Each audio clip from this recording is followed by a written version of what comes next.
Welcome to The Author Show, where we feature new authors and books, from fiction to self-help and everything in between. You'll find it all at theauthorshow.com. That's theauthorshow.com. And now let the show begin. Hi, this is Linda Thompson, your host for The Author Show. If you are of a certain age, you know that Joe Walsh is a member of the rock group The Eagles, but that's only the tip of this story. Kristin Casey is the author of Rock Monster, My Life with Eagles guitarist Joe Walsh. Kristin joins us today to tell us about her book and why it's her own story of survival and recovery. Kristin, welcome to The Author Show. Hi, Linda. How are you? I'm doing great, Kristin, and I'm very eager to learn more. So will you give us a quick overview of Rock Monster, My Life with the Eagles guitarist Joe Walsh? Well, yes. First and foremost, to me, the book is an addiction memoir. That was my main goal in writing it. But it's also a love story, if a cautionary relationship tale, and a peek behind the curtain into the, wild and crazy rock and roll world that I was in, living with Joe. The story takes place in my 20s. It's the 10-year period in my 20s during the worst of my addictions and also my relationship with Joe. So it details the fun and glamour as well as our spiraling addictions and then our sort of traumatic breakup and the 2-year suicidal spiral that I was in afterward before I got sober. Kristin, what served as the catalyst for you to want to share your story with the world in a book? Well, I think that my 21 years of recovery it's the most important part of my life. It's what's enabled me to have a fulfilling life to begin with. And so I truly believe that I wanted to contribute to the field of knowledge because I don't feel as if we're making as much progress in that area as we should. I feel that addiction is one of the biggest issues and the childhood adverse experiences that causes addiction or that leads to addiction. I feel like this is some of the biggest problems we have in this country, and we're not addressing the causes. We're not advancing with the treatments or learning enough about ways of preventing it that we could be. So I wanted to add to the collective body of information by telling my story, because I remember very well what was going on in my head. And the more I see what's going on in society, the more I thought I really needed to write this book and just add to the body of knowledge. How and when did you meet Joe? Joe and I met in 1988. I was 20 years old and he was 40, and he was in Austin to play a music festival. And a friend of mine who'd been dating his bass player, sort of long distance, casually, introduced us. It was sort of a sly little fix-up, and I didn't know who he was. I didn't recognize the name that she had told me. Being only 20, I knew who the Eagles were, but I didn't know Joe Walsh. And so I just thought, I'll be polite.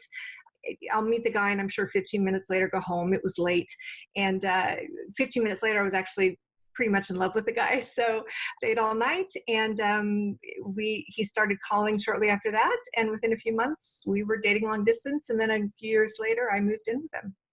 How long were you and Joe together, and do you still keep in touch? We were together over a 7-year period for about 6 years. We did break up at one point 5 years in for less than a year. And then we got back together around the time that the Eagles got back together. And then we broke up in 95, I believe, for good. We stayed in touch sporadically, especially after I got sober. I called him and he was so happy for me. We were both getting on with our lives, but we have a lot of love for each other. So every couple of years, we'd either talk or see each other. He would come through Texas where I live. So whenever he was playing a gig in Dallas or Houston or Austin, I would go see him. We did lose touch around the time that he got married recently, which I think was like 2011 or so. While writing your book, were you thinking about who might be most interested in reading it? Well, yes. In fact, I sort of assumed that anyone who's dealing with addiction, personally, alcoholism or any kind of addiction, might be interested in it. Also, their loved ones, anyone who wants to sort of understand addiction a little bit better. Also, rock music fans, anyone who's interested in or a fan of Joe's music, or even the Beatles, because Ringo Starr features heavily in there. And in fact, there's a number of celebrities in there, and musicians and actors both. So I thought those two pools would probably be the biggest readership base. I read somewhere that you discovered alcohol long before you met Joe. Did drugs enter the picture at some point? Yes, I started drinking actually as a teen when I was 15. And by the time I was 16, I was binge drinking on the weekends. I didn't drink during the week because I loved school and I did very well in high school. But as soon as I graduated, I started drinking almost daily and I started working in clubs. So I had a drinking problem from the age of 16 on, and it was pretty bad off and on in my late teens. I also had a very brief meth addiction at 17, 18, which happened very quickly. I spiraled very quickly and got myself out of that. So by the time I met Joe at 20, I was still drinking too much. I worked in a club, so I drank 5 nights a week, but I was not using any hard drugs. I had managed to stay away from those. And then in the course of our relationship, within the first few months, because we kept such different timetables, I started using Coke thinking, well, I can stay up all night with him because he sleeps all day when I'm awake. And that was sort of my rationalization. But almost from the beginning, the cravings got away from me. Like I was someone who just had a very addictive personality, and I didn't have a lot of control over my Coke use really from the very beginning. I read in your synopsis that you say your book is the account of your life-changing relationship with Joe. Is there any one single most life-changing event that stands out from the rest? Well, I think that there are 2 things about that relationship that were incredibly impactful for me. And the first I would say would be just the fact of falling in love with him. Up until that point, I had never experienced true love at that level. And it was life-changing. It was very healing for me. I was a person who was given to depression. I had a challenging relationship with my mother, so I had a difficult home life. I was an introverted person who was struggling with addictions, in her teens. And so while there was a certain amount of love between myself and my parents and my siblings even, I had been in love in high school briefly. Joe and I had just really a remarkable, almost instant, deep and beautiful love for each other. We were terrible at relationships. We were terrible communicators. We were both immature, but we did have true love. And so that was a very healing experience for me. And I don't know who I would be right now without having had that. I would also say that the breakup was very impactful because I was so delicate by then. Thanks to the drugs and alcohol, I was really I had no inner strength whatsoever. I had no sense of self or identity to sort of fall back on. That when we broke up, I was really, truly shattered. And because I was mentally ill, I was severely depressed and I was severely addicted, it led me to believe suicide was just the best answer for me. And so I spent 2 years actively trying to kill myself.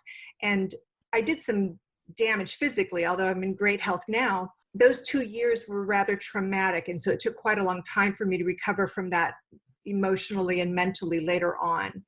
So that's one of the reasons that relationship was so impactful and the addictions were so impactful, because it started out as the best thing that ever happened to me. And then it not through Joe's fault, it just so happened that it ended up being one of the worst things that could have happened. And yet here I am, so I'm all right.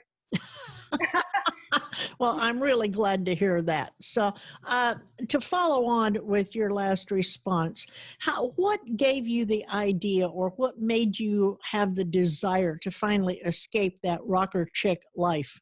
Well, I'll be honest, at the time, it wasn't really my choice. I was sort of pushed out because Joe had moved on, and rightly so. He had to get on with his life and he was in a healthier place, having gotten sober before I did. And so he went on with his life and we broke up and I had to get on with mine. I didn't do it very well for a couple of years, as I mentioned. But once I did get sober, what I realized was that what's important to me was not being the girlfriend of someone famous or following that wild and crazy glamorous lifestyle. As wonderful as it was, I had always wanted to be a writer. And that was the path that I wanted to follow. I wanted to follow my heart and my original goals that I'd had as a young child before the addictions. So that's the path I pursued. I moved back to Austin, which is a very creative community, and I slowly but surely started writing small pieces. And I have a lot of friends who are musicians, and I still love that creative community. But for me, that's not where I belong necessarily. I feel like you have to follow your heart, and my heart has always been as a writer, to follow the path of a writer. And so that's where I ended up. And I'm much more content than I ever was really as a rocker chick, to be honest. Well, during that period of your life, if you could do one thing over again, what would that be? Oh gosh, that's a loaded question.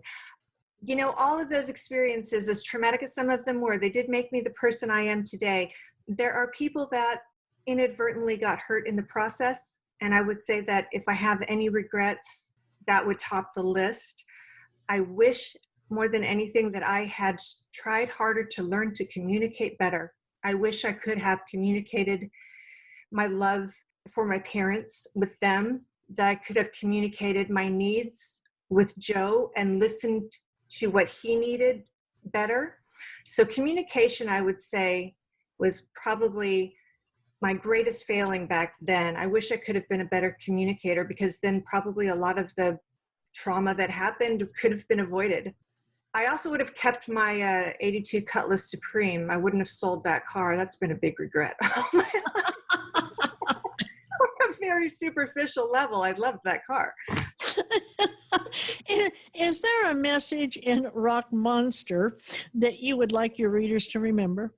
Yes, actually, I would say that the most important message to me is about personal empowerment. Ultimately, my story is one of dependency, not just on substances, but also on the relationship I was in, on outward sources for my inward serenity. And in truth, I felt helpless. I felt victimized, but I was not someone, until the end of my book, do I ever quite realize that I had the power to change. I was the only one who had the power to change. And it wasn't easy, but it started with a willingness and a little courage and putting one foot in front of the other. So I would say my overriding message is that I'm not a victim, that I had the power to change, or to at least start that process. And then I reached out for help, because I had a lot of help when I got sober. But it's more of a self-determination versus victimhood, if I can sum it up that way. Will you be writing another book? I do plan to write another book, yes. I plan to write one that's more about relationship dynamics, the transformative power of addiction and chemistry. And I would say, as opposed to this one, which details all the pitfalls of a spiraling, unhealthy, toxic relationship, the next book is going to be about relationships at their best, how they can make us better versions of ourselves, what relationships can do to us individually and as a couple that is empowering and motivating and healing versus toxic and detrimental and wounding. Will you read for our listeners an excerpt from Rock Monster?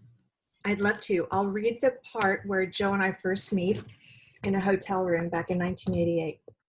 It was a slightly off-kilter sensation, like going to the animal shelter for a fully grown dog and being given an overgrown puppy instead. He was definitely cute, nice looking in an offbeat way, with a bouncy kind of energy not entirely contained. He had a way of speaking that was both boozy and hyper, like Jerry Lewis meets Dean Martin, channeled by Jeff Spicoli. After we'd exchanged hellos, Joe cocked his head to the side and smiled at me for no apparent reason, swaying gently side to side like a boat on the ocean. He wasn't doing anything out of the ordinary, and yet he was. He totally was. Despite all my experience sizing up customers at the club, I was at a loss. Vicki and Rick took the couch. I sat in an armchair near the door and hung my purse off the back. Joe moved to the center of the room and proceeded to entertain us with a string of jokes, funnier for his exaggerated delivery than hit-or-miss punchlines. Meanwhile, I was transfixed by a mass of man-boy contradictions. Sinewy biceps, boyish mop, and tender green eyes that were simultaneously curious and world-weary. He had large, strong hands with smooth, nimble fingers and a big nose nicely offset by a wide grin and animated lips. But that shirt, salmon-colored jeans were weird enough, but the cartoonish bicycle design was just plain dorky. Converse high tops redeemed him, though, and I decided to withhold further judgment until he finished drawing on the TV. The work in progress turned out to be devil horns, eyeglasses, and a pointy beard arranged around the CNN anchor's face. As the camera cut away and back again, the mask and newscaster realigned, eliciting cheers from Vicki and the men every single time. It was a thing they did, I realized, an inner circle private joke. So far removed from typical bad boy behavior, I couldn't help laughing. When Joe stole a glance at me, I joined in, hollering like a drunken sports fan at the clueless anchor's expense. It was rebellion turned on its head. Strippers and rockers tearing up a hotel suite at 3 a.m. with Sharpie pens. I had no idea what this guy would do next. Joe jumped up. Want to see my moonwalk? Sure, I said. Wait, what? The Michael Jackson thing? Seriously? Rick chuckled and shook his head like he knew what was coming. I prepared myself for more eccentricity. What I got was the sorriest excuse for a moonwalk I had ever seen. I'd been fairly quiet, taking Joe in like a foreign film minus the subtitles. Was it a mystery, art film, slapstick? Who knew? But his jerky, self-conscious moonwalk was too much. His boyish face, contorted in concentration while raking shoe rubber across the carpet, had me doubled over in giggles. I pulled myself together for fear of embarrassing him. Instead, I'd spurred him on. Wait, wait, he cried, watch this. He leapt onto the windowsill, a wide, smooth surface for a better glide, and one pane of glass away from a 6-story plunge. Careful, Rick cautioned before turning back to Vicky. At that point, it seemed clear the performance was for me. Joe's windowsill moonwalk was as bad as the carpeted version, yet I couldn't look away. Whether a brilliantly conceived anti-seduction or authentically clumsy charm, it hooked me. Like a veil lifting, a moment of clarity came as a voice in my head stating with complete authority that this man before me was the man I was meant to marry. And just like that, I was in love. I've met my soulmate, I thought. Wow. Very interesting. So where can we learn more about you, and where can we purchase Rock Monster, My Life with Eagles guitarist Joe Walsh? Well, I have a website. My author website is KristinCaseyAuthor.com, and Kristin is spelled with an I-N, not E-N. And you can buy the book at all the usual places, bookstores, online, and in person. And there are links on the homepage of my website that will lead you to all the major online retailers. Kristin, thank you so much for sharing your very personal story in Rock Monster, My Life with Eagles guitarist Joe Walsh. You've written a very honest, no-holds-barred account of the proverbial rocker chick who comes out on top, and I just know our listeners are eager to start reading, as am I. I wish you the very best for whatever your future holds, and thank you for taking time to talk with us today. When you release your next book, will you come back and chat with us again? I'd love to, Linda. Thanks so much. It's been fun. In the tradition of women in rock survival tales, think Marianne Faithfull, Crystal Zavon, Joe Wood, and so forth, Kristin Casey pulls a veil on the enduring myth of the lifestyle's glamorous decadence. Rock Monster is a sexy, crazy, cautionary tale of two addicts in love without a single relationship skill. And I thank you for listening. Please visit theauthorshow.com to listen to other featured authors. These interviews are available to book buyers worldwide on demand every day, 24/7. And for those who like audiobooks, please check out our audiobook store at theaudiobookmarket.com. If you have written a book and would like to be a guest on the show, visit theauthorshow.com, complete the interview request form, and we will contact you shortly thereafter. The Author Show is a great way to market your book by getting in front of your target audience with a high-quality interview that will make a real impact. Please visit us again as we continue to bring you great books and interesting authors on The Author Show. Thanks for listening to The Author Show. Find out more about authors and their work at theauthorshow.com. Theauthorshow.com. Tune in next time to another great author on The Author Show.